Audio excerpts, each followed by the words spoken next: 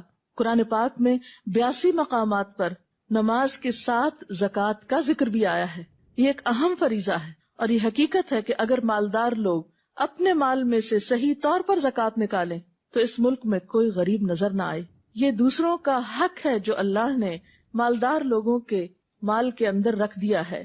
اب ان کی آزمائش ہے کہ وہ اس حق کو حقداروں کی طرف لوٹاتے ہیں یا نہیں۔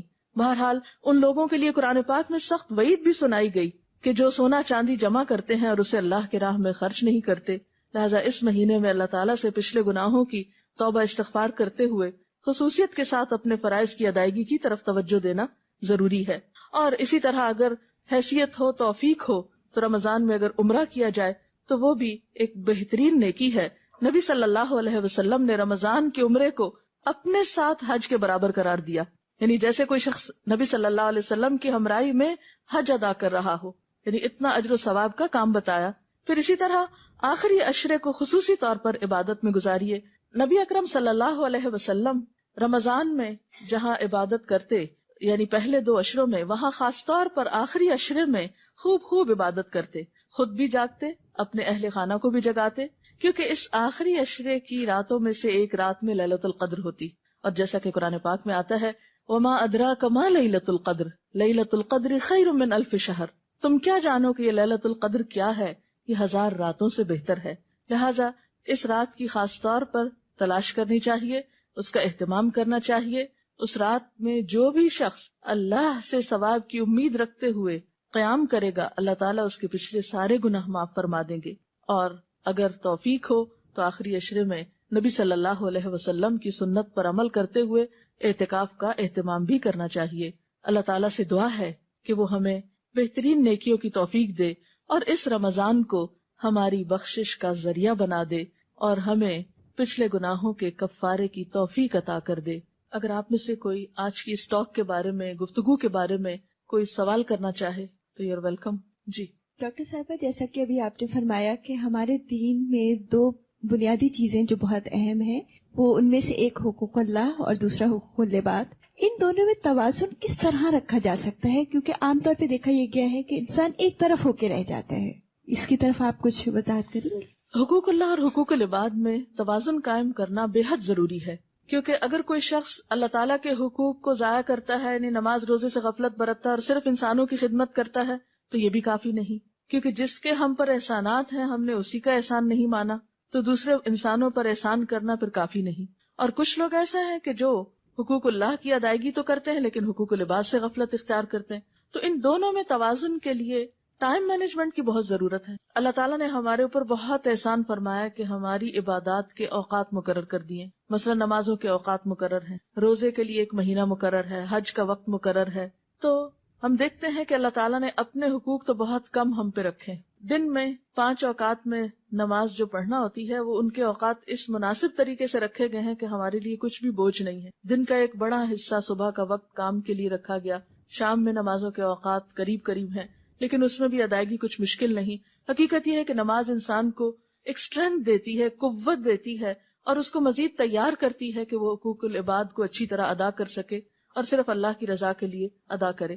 اور حقوق اللہ کی ادائیگی کے بعد انسان اپنے ذہن میں حقوق العباد کی فہرست رکھے، اس میں ان تمام افراد کی طرف توجہ رکھے جو اس کے دائرہ کار میں آتے ہیں اور ان کے لیے بھی اوقات مقرر کرے۔ نبی صلی اللہ علیہ وسلم کی ایک اور حدیث سے ہمیں پتہ چلتا ہے کہ آپ صلی اللہ علیہ وسلم نے ہمیں اس بات کی تعلیم دی ہے کہ ہر انسان کے پاس کچھ گھڑیاں ایسی ہوں جن میں وہ اپنے رب سے بات کرے، کچھ گھڑیاں ایسی ہوں جن میں وہ انسانوں کے حقوق ادا کرے، کچھ گھڑیاں ایسی ہوں کہ جس میں وہ سیکھنے سکھانے کا کام کرے۔ تو بہرحال ہمیں ان دونوں طرف ایکولی توجہ دینا ہوگی اور ان کے اوقات کی پابندی کرنا ہوگی۔ ہر شخص اپنی سہولت کے مطابق ایک ٹائم ٹیبل بنا سکتا ہے۔ ڈاکٹر صاحب، روزے کے 2 چیزیں بہت اہم ہیں، سحری کھانا اور افطار کرنا. ہم یہ دیکھتے ہیں کہ عموماً ہمارا ٹرینڈ جو ہے افطار کی طرف زیادہ جاتا ہے، اس کے اہتمام میں. کچھ سحری کی فضیلت کے بارے میں آپ ہمیں بتائیں گے؟ جی، یہ آپ نے درست فرمایا کہ عموماً ہمارے ہاں افطار کا تو بہت اہتمام کیا جاتا ہے، لیکن سحری کی طرف زیادہ توجہ نہیں دی جاتی. آپ نے فرمایا سحری کیا کرو، کیونکہ سحری کرنا بابرکت ہے، سحور میں برکت ہے. اور پھر ویسے بھی دیکھیے کہ سحری کے وقت دعائیں قبول ہوتی ہیں. اہل ایمان کی خصوصی صفت بتائی گئی، وَبِالْأَسْحَارِ هُمْ يَسْتَغْفِرُونَ. اس وقت انسان اگر سحری کی تیاری کے لیے اٹھتا ہے اور ساتھ ساتھ ذکر کرتا ہے، مثلاً آپ کھانا لگا رہے ہیں، آپ برتن اٹھا رہے ہیں، آپ تیاری کر رہے ہیں کسی بھی طرح، ساتھ ساتھ اللہ تعالیٰ کا ذکر بھی کر سکتے ہیں اور خصوصاً استغفار کر سکتے ہیں، تو وہ موقع اور وقت جو ہے وہ بہت بابرکت ہوتا ہے.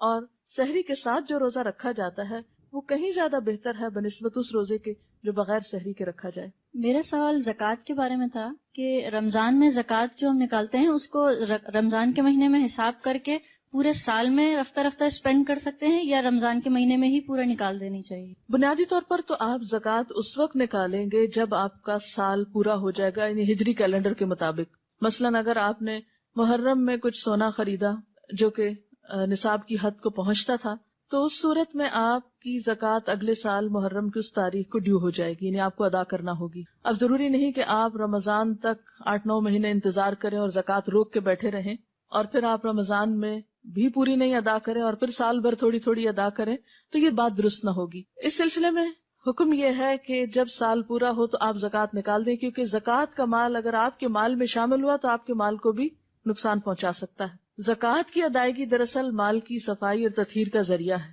اس کے لیے آپ ان ایڈوانس، یعنی مثلاً آپ کی اگر زکوٰۃ محرم میں ڈیو ہے اور آپ اگلے محرم تک سال میں پہلے ہی تھوڑی تھوڑی ادا کرتے رہیں، تو وہ زیادہ بہتر ہے بنسبت اس کے کہ آپ سال بھر گزر جائے اور لوگوں کا پیسہ آپ کے مال میں باقی رہے اور آپ رمضان کا انتظار کرتے رہیں، تو صورت میں یہ درست نہ ہوگا. ہاں یہ ہے کہ آپ رمضان میں ان ایڈوانس زکوٰۃ دے دیں اور محرم میں جب آپ کی ڈیو ہو تو اس وقت تک آپ اپنے فریضے سے فارغ ہو چکے ہوں، تو ایسا کیا جا سکتا. وآخر دعوانا ان الحمد للہ رب العالمین. سبحانک اللہم و بحمدک، نشہد ان لا الہ الا انت، نستغفرک و نتوب الیک.